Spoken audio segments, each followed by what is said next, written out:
broom was in the clubhouse for Freddie freaking Freeman and the Dodgers. Put the brooms away. That's what they're calling him here, but I cleaned that one up. Dodgers looking for a sweep, and it's Freeman in the first inning again. You've got to be kidding. And this is exactly what we talked about, and it felt like, okay, here come the Dodgers, here come the sweep. Freddie Freeman silencing the crowd again. This one was a slider. It got out so quick, Greeny, before he was even out of the batter's box. And before anyone was in their seats, it was 2-0. And then speaking of people in their seats, here's the play that they were just showing you on SportsCenter, Jess.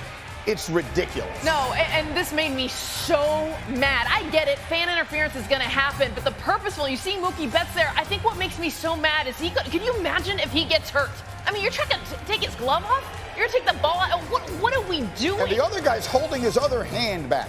Disgraceful, no other word for it. They were ejected, fan interference. I love how they're arguing they shouldn't be thrown out. But anyway, everything is going the Dodgers' way. The series seems completely over. And then in the bottom of the third, with the bases loaded, everything changed. The kid that grew up wanting to be a Yankee. I mean, a grand slam, and it just completely changed. Not just, of course, the momentum, but also just the fact that someone else, not Soto, not Stanton, came up with the biggest hit of his life in the World Series. He's the youngest Yankee with a grand slam in a World Series since Mickey Mantle in 1953. Meanwhile, the Yankees needed insurance, and they got some from Austin Wells. Well, hello, Austin Wells.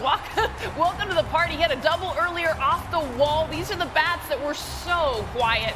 He's like 98 miles an hour, by the way, above the zone out of the park. Yanks are up 7-4. They needed to put it away, and they did. Torres. Now, this home run, Greeny, was everything, because what this did was allowed more runs to bring Aaron Boone to bring out his closer, Luke Weaver, not have him be in the game anymore. That was the biggest thing after that Torres home run. It enables him to pitch tonight. And then even Aaron Judge, who's been ice cold, got in on the action. And so all said and done, Yanks win it 11-4. They live to fight another night. That night will be tonight. 3-1 Dodgers. Aaron, talk to me. We just know, what's at stake. We're playing for our lives, so it really doesn't matter what happens. We just got to continue to play our game, like I told you guys yesterday. Just focus on what we can do, and we'll be where we want to be. Well, those of us who've been around a while have spoken these words before. The Yankees shortstop came up big in a World Series. It's not Derek Jeter. Now it's Anthony Volpe. Anthony Volpe, I think the thing is the fact that he dreamed to be in this moment. I mean, he had those moments in the backyard wanting to do it. But the fact was, it wasn't just the grand slam. I mean, he showed it off with the glove, Greeny. He showed it off with the speed. This moment, though, I mean, bases loaded, and it really felt like the Dodgers were going to take another win.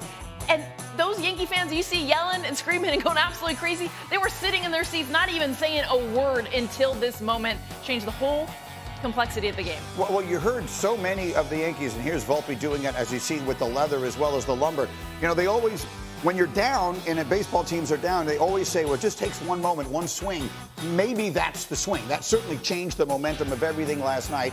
And then Aaron Judge had one swing in the in the eighth inning, with the RBI single. Could that be enough to get him going, because he's just been so bad? Greeny, what got him going was the fact that other guys were stepping up. I mean, the biggest thing that I've noticed, and even talking to Aaron Judge, is he knows the whole entire team is on his back. When they're losing games, it has been him. Shoot, that's all we've been talking about, right? Where is the bat of Aaron Judge? He's aware of that. My biggest thing with this game, he did not have one swing and miss. He took the pitches. What were we talking about yesterday? How he did not swing at a pitch in the zone. He had walks. He was able to take pitches so he could get the pitch in the zone. But when he got his hit, it was after they scored all those runs from all these other guys in the line. We can pull up A19 and the graphic. Oh, we're calling for a graphic now. And show the fact that 7, 8, 9 hitters. I mean, 4 for 34. This is why everyone else feeling the pressure. How about 5 for 10? 7 of the 11 RBIs came from the bottom dudes in their order. No, it's a point very well made.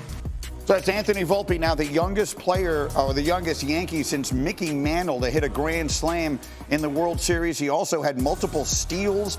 The Manhattan native became just the 3rd player in World Series history to homer in a multi-steal game. You see the names on your screen. In fact, it's the only instance of these 3 with a grand slam. So there's a lot of enthusiasm amongst the New Yorkers for Anthony Volpe getting it done, and Jess Mendoza is going to show us all the different ways he went about winning this game. You're showing off all the skills, and this is when you know Anthony Volpe. If you're a Yankee fan, you understand the skills, but he put them on display in one game, a big game. I mean, they lose this game, they're done for the season, and my biggest thing was his approach at the plate. I mean, he was 1 for 12 with 7 strikeouts leading up to this at bat. You're talking about a slide piece down in the zone at the knees. He takes this. I mean, look at this stadium. I cannot emphasize calling this game how it turned this entire series, not just the game. Anthony Volpe. Plus, you think about his speed, what he was able to do, facilitating a double. I mean, he manufactured a run here in the 8th, and this was a critical run. So this is a base hit. Look at Teoscar Hernandez kind of taking his time. What does Volpe do? Oh, I'm taking 2 on you, big boy. Able to get into second base, actually used his shoulder to get into that bag, and then immediately steals third, gets home. So just on what was a single, Greeny, gets second base, steals third, go ahead and bring me home, and just the base running and the speed. But watch the D. This is, by the way, why he's in the lineup. When you talk about Anthony Volpe, it's like, it's not the bat. It's this. It's the D. It's the absolute ability to make plays at the toughest position on the field. He was showing that off left and right. Go back knee to throw out so many different runners. And we talked about the Dodgers offense. Yeah. He was able to keep them off the base paths, but then he also had it with the bat, the speed, all the tools. He grew up uptown in Manhattan, dreaming of being a Yankee someday. He was at the 2009 World Series parade, and now here he is trying to keep their season alive, or keeping it alive last night. I want to make an analogy. The most recent NBA Finals, we saw the Celtics take a 3-0 lead on the Mavericks. Dallas won huge in Game 4, but it didn't in any way feel like they had gotten back into the series, as though they were a real threat to win it.